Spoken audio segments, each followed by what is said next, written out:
dando al Parlamento argentino un nuevo de procedimientos penal. ¿Cuál es la diferencia? Primero, entre aquel código que reunificamos, que databa de 1869, uno y otro. En principio eran códigos, y son códigos de fondo muy, pero muy importantes. ¿Por qué? Porque rigen y alcanzan la vida de los 40 millones de argentinos, desde antes de nacer e inclusive hasta después de su muerte en una sucesión. Rigen sus vidas en las relaciones, en sus derechos personales, en sus derechos civiles, en sus relaciones comerciales. Son todas normas de fondo, 4.000 y pico de artículos, que además no habían sido modificados prácticamente desde su origen. Aquí estamos ante un código diferente. Este es un código de los denominados de forma. Únicamente afecta el procedimiento de un proceso, en este caso del proceso penal. Y entonces el universo que alcanza es un universo más restringido, pero no menos importante. ¿Qué universo es? Por ejemplo, 60.000 personas, que son las que actualmente están detenidas en Argentina. 10 al Poder Federal, digamos, a los juzgados federales, al Servicio Penitenciario Federal, y el resto a las provincias. Y la otra parte del universo que afecta a las víctimas de esas personas que han cometido esos delitos. ¿Cuál es la idea y cuál fue la demanda desde hace muchísimo tiempo? Acá tengo un listado de más de 205 jueces y camaristas federales del país pidiendo el cambio del Código de Procedimientos Penal. También todo lo que hacían este cambio. También lo la sociedad, tal vez no por las razones técnicas, jurídicas o específicas que muchas juzgados, sino por razones más sencillas, más vitales, más cotidianas, asegurar una administración de justicia penal más segura y que contemple la reparación de las víctimas y también la participación de las víctimas como contralor en los procesos. Actualmente está rigiendo el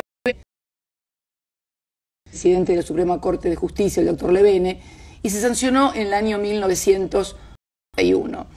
Es un código mixto entre inquisitorio y acusatorio. ¿Cuál es la diferencia? El inquisitorio, el proceso penal, comete un delito, lo dice es inquisitorio, mixto. El juez puede delegar, si quiere, en el fiscal la investigación, y si no, realmente él, si quiere, y por ahí pasan las cosas que pasan y la gente tiene esa creciente, evidente y concreta situación y sensación de que no hay una justicia que la proteja. Aquí estamos en el sistema acusatorio. ¿Qué es el sistema acusatorio? Delega en el fiscal con propias. El juez es el que decide las resoluciones judiciales, el juez, como su nombre lo indica, es el que juzga, es el que absuelve, es el que condena, pero la investigación es conducida, dirigida y está a cargo del fiscal. Pero con una, en este caso, pusimos en el código pero antes, si no, van a poder participar en el proceso al fiscal, medidas e inclusive proponiendo la dirección del proceso cuando el juez y el fiscal no lo hagan. Quiero reseñar algunas de las cuestiones o principios generales que va a tener esto. Todas las decisiones en audiencia pública y con decisión en un momento. Escrito, pesado, lento, sin control de las partes. La oralidad da una contemporaneidad a las decisiones y una publicidad y una participación por parte de la víctima que y también por parte de la sociedad, un control. La investigación que hoy lleva, o lo que se denomina normalmente instrucción en las causas, que hoy lleva entre 3 o 4 años, se realizará a lo máximo en tan solo un año. Y el juicio oral deberá realizarse entre 5 y 30 días determinada la investigación o instrucción.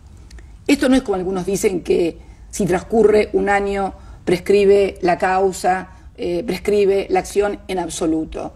La causa no prescribe si el juez o los fiscales no cumplen con los plazos perentorios, mucho más cortos, y con todos los procedimientos que establece este nuevo código, tener sanciones, que pueden ser sanciones graves. Uno de los problemas que hoy tenemos es que cuando no pasa nada en un juicio, tampoco le pasa nada al fiscal y tampoco le pasa nada al juez, porque no hay sanción.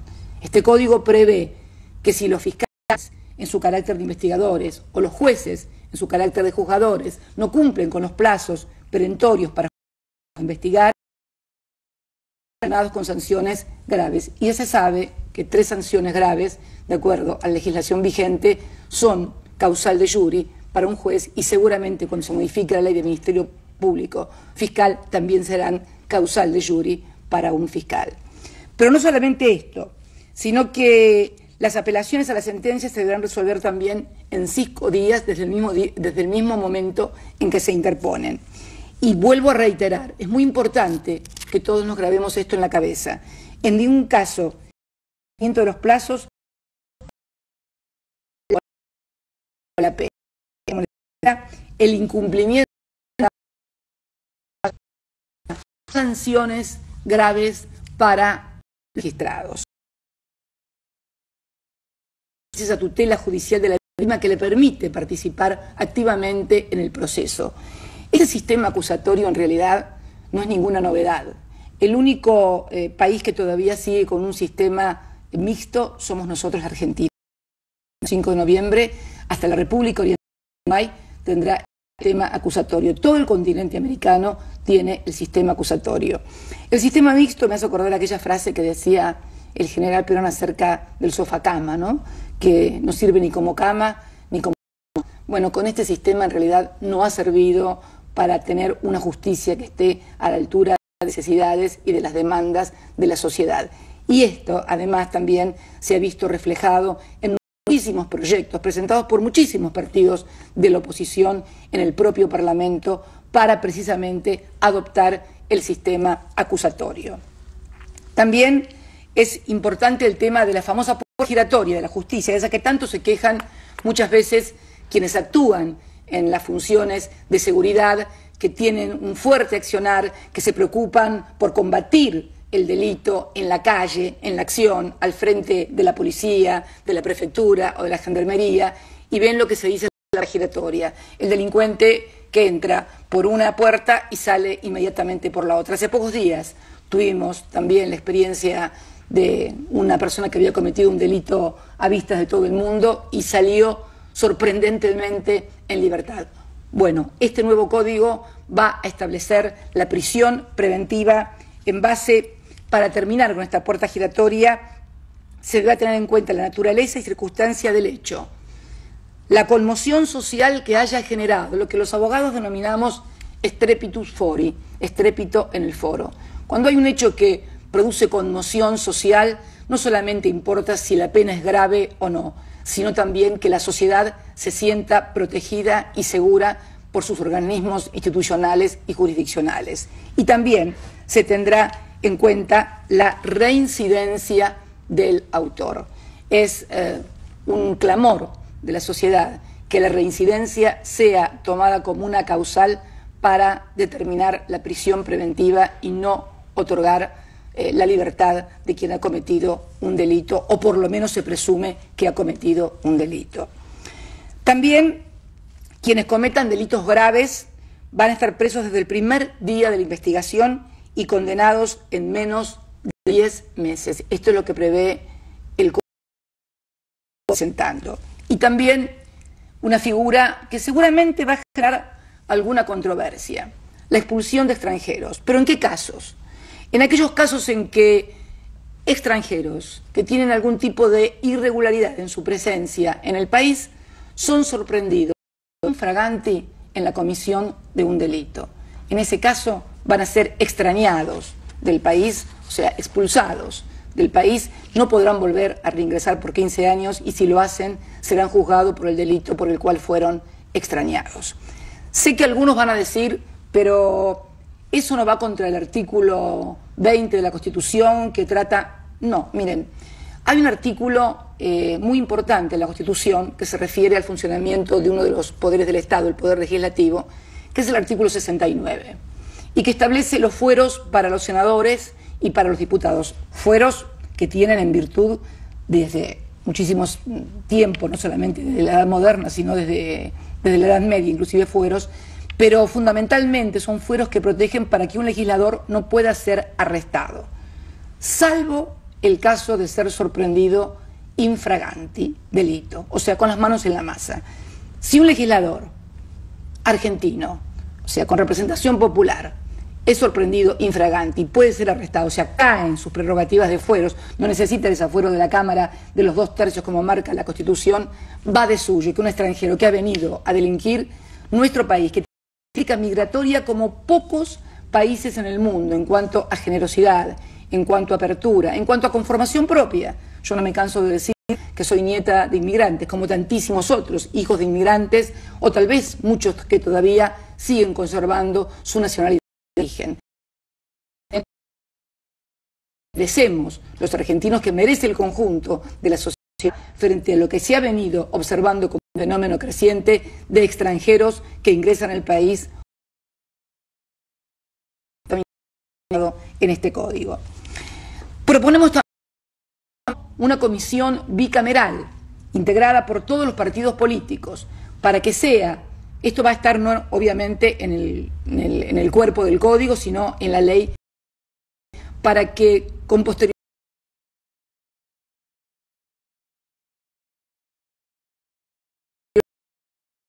del código. Queremos la participación amplia de todos los sectores, código que le sirva a la sociedad.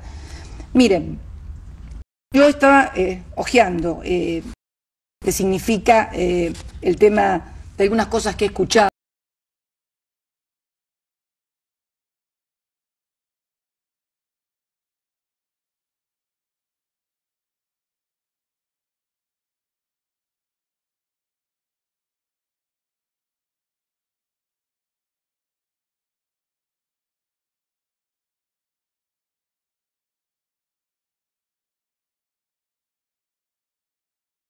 Para evitar que casos... No.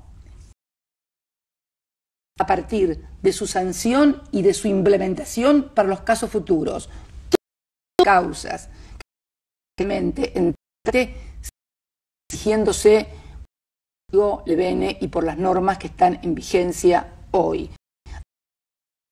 Es que se trate este código de procedimientos y que entre también con celeridad su implementación, porque va a significar un avance fundamental del combate.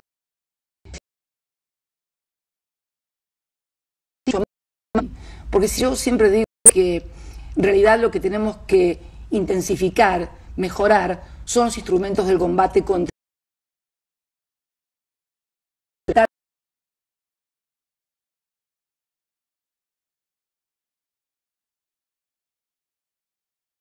asunto. Fundamentalmente son dotar de instrumentos a nuestras fuerzas de seguridad,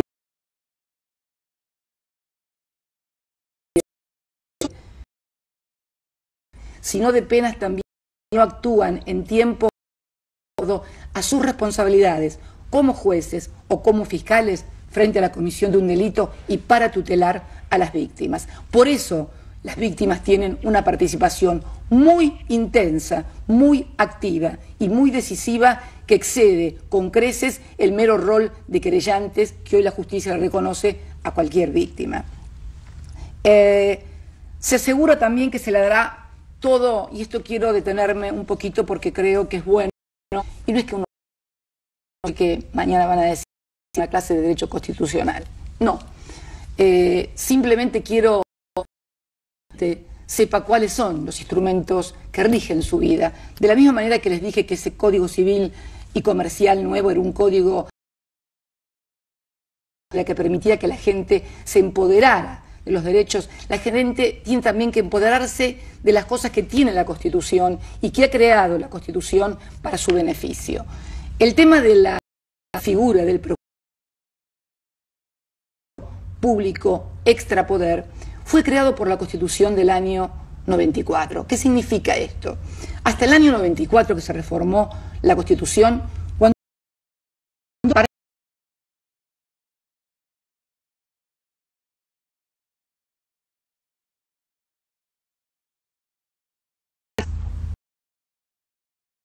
Poder Legislativo, la segunda dedicada a las atribuciones y funciones del Poder Ejecutivo y la tercera dedicada a las atribuciones y funciones del Poder Judicial de la Nación. Y por decisiones básicas que se para la nueva y que fue inspirado, por lo menos en esta construcción del Ministerio Público Extrapoder, fue fundante la presencia del expresidente Raúl Alfonsín, que fue uno de los que inspiró e impulsó que se creara un Ministerio Público Extrapoder. ¿Por qué? Porque hasta ese momento los fiscales dependían del Poder Ejecutivo. Sí, hasta el año 94 los fiscales podían recibir instrucciones del presidente de la Nación. Entonces, ¿qué se hizo? Se creó en el artículo 120 como cuarta sección. ¿Qué significa esto? Si hay una primera sección que es para el Poder Legislativo, si hay una segunda sección que es para el Poder Ejecutivo, si hay una tercera sección para el Poder Judicial, en la cual se incluyó también al Consejo de la Magistratura, pero se crea en forma especial una cuarta sección que es del título de las autoridades federales, está claro que hubo una clara intención de instalar el sistema que hoy estamos haciendo, que es precisamente que la investigación esté a cargo del fiscal. Yo quiero leerles el artículo, esta es mi vieja Constitución como constituyente, está toda macheteada, pero quiero leerles el artículo 120 de la sección cuarta que habla del Ministerio Público.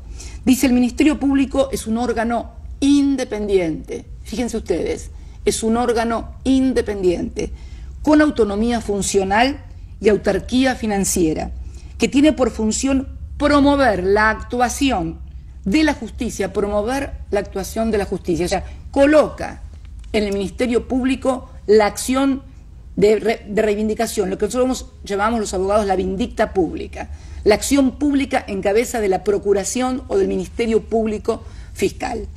Y sigue: promover la actuación de la justicia en defensa de la legalidad, de los intereses generales de la sociedad, en coordinación con las demás autoridades de la República.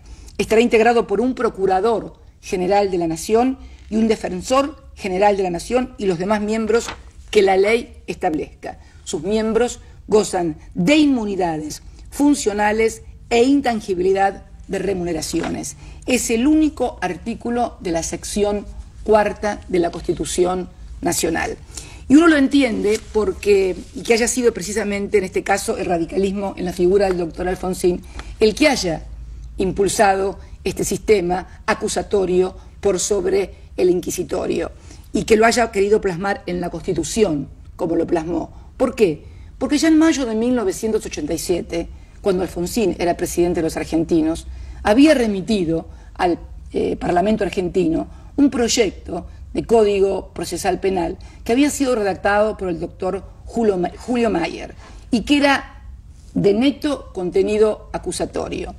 No logró la aprobación de esto y luego, durante otra gestión, durante otro gobierno, se hizo el código que hoy nos rige, que es el Código Levene, que es un código mixto. Yo quiero leer las palabras de un senador en el año 91 respecto de la aprobación de este código mixto, cuando dijo: